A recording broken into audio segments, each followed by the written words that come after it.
Assalamualaikum warahmatullahi wabarakatuh. Ketemu lagi guys di Lafi Channel. Kita masih masuk di segmen satu hari satu hadis. Kita masih membahas tentang Sahih Al-Bukhari di nomor hadis 1093. Hadisnya tentang 2 rakaat fajar.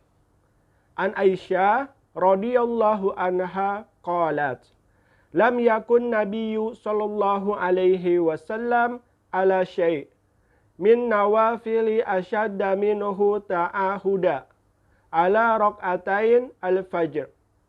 Dari Aisyah radhiyallahu anha, dia berkata, tidak ada sholat sunnah yang lebih Nabi Shallallahu Alaihi Wasallam tekuni daripada 2 rakaat fajar. Pesan hadis, sholat sunnah 2 rakaat sebelum subuh termasuk sholat sunnah yang muakkadah, yaitu yang sangat dianjurkan. Keutamaan sholat 2 rakaat sebelum subuh diantaranya sholat-sholat sunnah yang lain. Rasulullah Shallallahu Alaihi Wasallam paling menekuni sholat sunnah ini.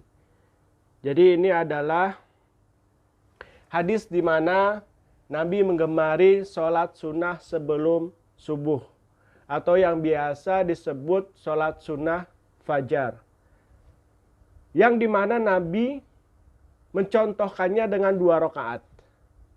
Dan menurut para ulama, sholat sunnah fajar ini adalah sholat sunnah yang muakkadah. Apa sih sholat sunnah muakkadah itu? Sholat sunnah yang benar-benar ditekankan untuk pelaksanaannya. Bahkan jatuhnya itu hampir wajib. Gitu. Sehingga jangan dulu sholat subuh sebelum melakukan sholat sunnah rakaat ini. Saking benar-benar sholat 2 rakaat fajar ini benar-benar begitu ditekuni oleh Nabi. Bahkan para ulama sampai berpendapat seperti itu. Gitu.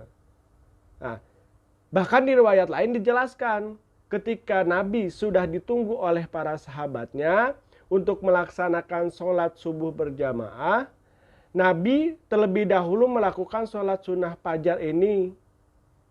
Gitu. Jadi saking Nabi itu selalu menekuninya dalam keadaan apapun. Bahkan para sahabat pun sudah menunggu Nabi untuk mengimami mereka, tapi Nabi masih sedang melaksanakan sholat 2 rakaat sebelum fajarnya. Gitu. Jadi begitulah Nabi saking tekunnya untuk melakukan sholat sunnah fajar ini. Bahkan Aisyah radhiyallahu anhu meriwayatkan dengan mengatakan amalan yang Nabi lakukan ini adalah begitu Nabi sangat tekuni. Karena ditekuni itu sudah pasti Nabi tidak akan pernah melewatinya. Gitu. Mudah-mudahan kita semua senantiasa untuk selalu mencontoh Nabi dalam hal ibadah, terutama sholat 2 rakaat fajar ini. Karena apa? Sholat 2 rakaat fajar ini sangat Nabi tekuni. Nah, gimana kita sebagai yang mengaku umatnya Nabi untuk mencontoh ini? Agar kita juga bisa menekuni sholat 2 rakaat sebelum fajar ini. Makanya sangat luar biasa sekali kalau kita semua bisa mencontoh perilaku Nabi ini. Karena sudah pasti kalau Nabi yang menekuni, sudah pasti dampaknya begitu baik bagi umat. Apalagi umat yang melakukannya. Sudah pasti kita sebagai umat Nabi ini akan merasakan manfaat yang sangat luar biasa ketika kita menekuni juga sholat sunnah fajar ini. Bahkan para ulama pun berpendapat untuk sholat sunnah fajar ini hukumnya adalah muakkadah, sunnah muakkadah. Saking Nabi itu benar-benar menekuni sholat sunnah ini. Jadi mudah-mudahan dengan hadis yang disampaikan ini kita sama-sama bisa melakukan sholat sunnah sebelum fajar ini, atau sholat sunnah fajar. Dan mudah-mudahan juga di setiap hari kita ketika kita melakukan sholat sunnah fajar ini memberikan dampak yang sangat luar biasa kepada kehidupan kita. Wah, jangankan gitu, sholat sunat fajar. Saya subuh aja suka kesiangan. Jangan putus asa, wahai saudaraku semua. Walaupun kalian subuhnya kesiangan, ketika kalian bangun, segeralah untuk melakukan sholat. Jadi jangan sampai ketika mau udah kesiangan, bangun, yang dicari, yang dipegang HP. Bukan untuk menyegerakan sholat. Gitu. Jadi mudah-mudahan dengan pesan hadis ini kita bisa mencontoh perilaku Nabi, bisa untuk mentaati dan menteladani Nabi dengan sebaik-baiknya dan dengan semua kemampuan kita. Karena apa? Nabi itu hanya manusia. Kita pun manusia. Maka Nabi makan nasi, kita juga makan nasi. Nabi bisa melakukannya, sudah pasti kita pun bisa untuk melakukannya. Karena Allah itu maha adil dan maha baik. Kenapa Nabi diciptakan dari manusia? Karena kalau manusia mencontoh manusia, sudah pasti yang ngasih contoh itu benar.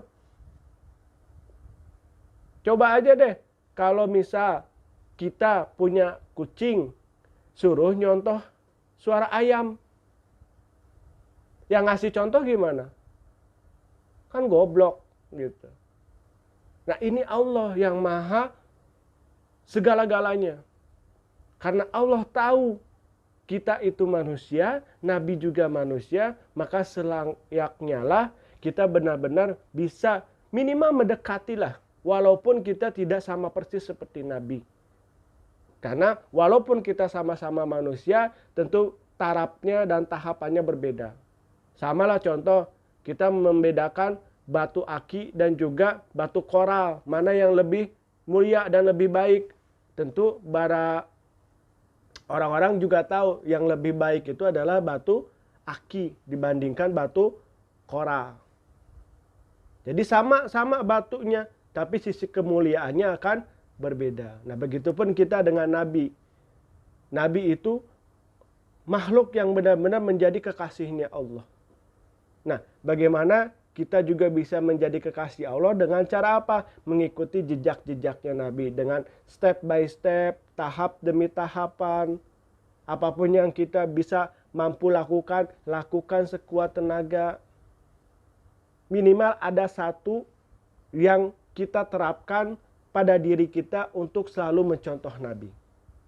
Jadi itu aja yang dapat saya sampaikan. Mudah-mudahan bermanfaat. Mohon maaf apabila ada salah-salah kata. Wabillahi taufiq wa hidayah. Assalamualaikum warahmatullahi wabarakatuh. Dadah.